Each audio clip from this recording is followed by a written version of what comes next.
So we've been building up to this moment for some time now, but Boris Johnson has now been officially voted the leader of the Conservative Party, and is therefore set to take over from Theresa May as Prime Minister.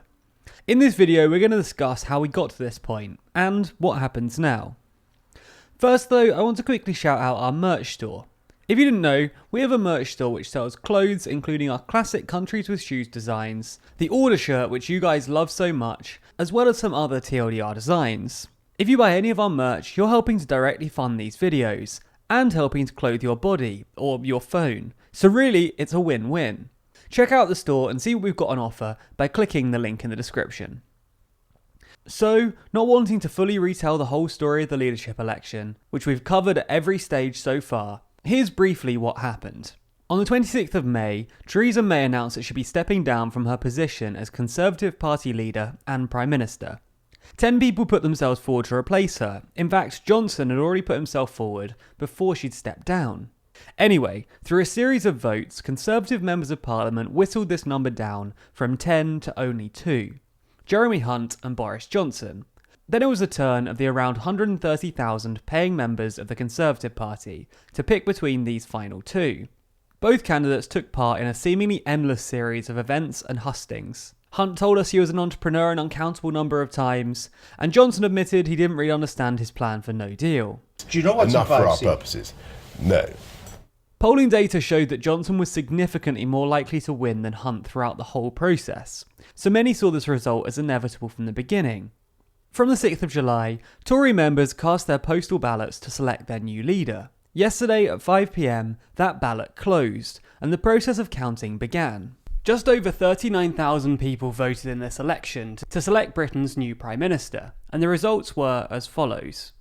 Ladies and gentlemen, please welcome Jeremy Hunt and Boris Johnson.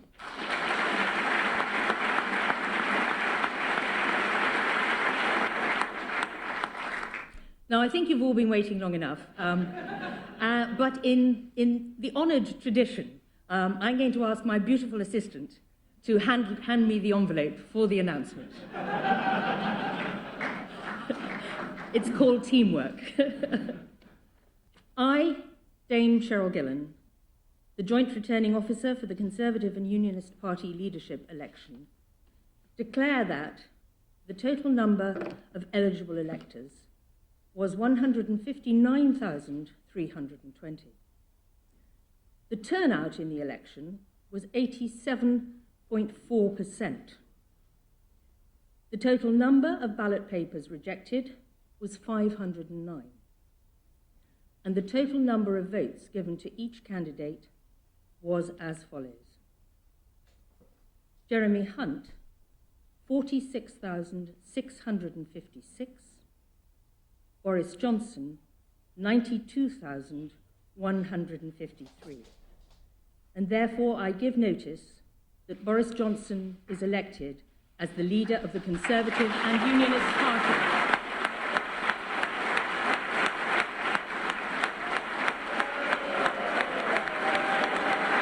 As you just heard, Boris Johnson won the contest with 92,153 votes, compared to Jeremy Hunt's 46,656. That means that Boris Johnson was selected as the new Conservative Party leader, and as the party is currently in government, that also means he was selected to be the new Prime Minister of the United Kingdom.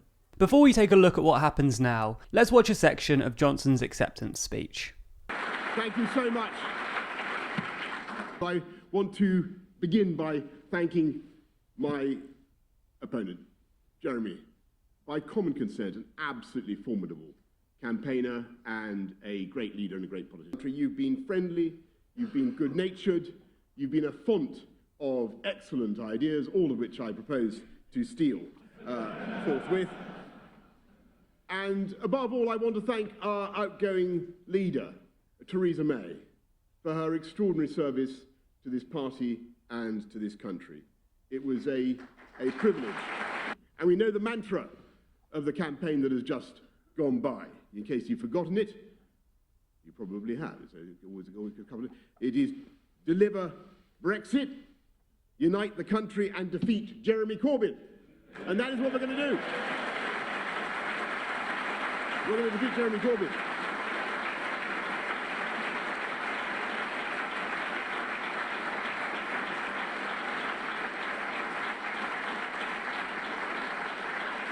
And I know some wag has already pointed out that deliver, unite and defeat was not the perfect acronym for an election campaign, since unfortunately it spells dud. But they forgot the final E, my friends, E for energize. And I say to all the doubters, dude, we are going to energize the country. We're going to get Brexit done on October the 31st. We're going to take advantage of all the opportunities that it will bring in a new spirit of can-do. And we are once again going to believe in ourselves and what we can achieve. And like some slumbering giant, we are going to rise and ping off the guy ropes of self-doubt and negativity. With better education, better infrastructure, more police, fantastic full fibre broadband sprouting in every household, we are going to unite this amazing country and we are going to take it forward. I thank you all very much for the incredible honour that you have just done me. I will work flat out from now on with my team that I will build, I hope, in the next few days to repay your confidence. But in the meantime, the campaign is over and the work begins. Thank you all very much. If you want to check out his full acceptance speech, there's a link to that in the description.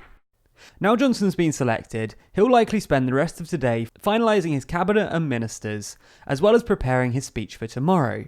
That's because tomorrow, Theresa May will face her very last Prime Minister's questions as PM, before heading to Buckingham Palace at about 3 PM to officially tender her resignation.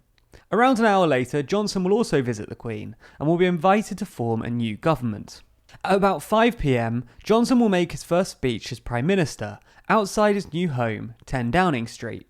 He'll then spend the rest of Wednesday evening making cabinet appointments, as well as receiving congratulatory calls from other world leaders. On Thursday, he'll hold the first meeting of his newly appointed cabinet, as well as making further appointments and making a statement to the House of Commons. On Friday, Johnson will likely make his first visit outside of London as Prime Minister. This might sound rather trivial, but Prime Ministers often choose the location of their visit as an opportunity to signal their priorities, which means that he could select to visit senior EU leaders to signal a focus on Brexit, or a visit to Northern Ireland to show his desire to strengthen the Union, or somewhere else in the UK to highlight a specific domestic commitment. By this point, he'll begin to get used to his new role as Prime Minister, and begin to instigate his new policy objectives, including his new Brexit policy. We've discussed this in another video, and now he's been selected as Prime Minister, I really recommend you giving it a watch, or even a rewatch. As this unfolds over the next week, we'll continue to keep you updated, and let you know exactly what happens. To make sure you don't miss that, subscribe to us on YouTube. Also, if you want to ensure that you're notified anytime one of our videos comes out, then make sure to hit that bell icon. You can also find us across other social networks simply by searching for TLDR News.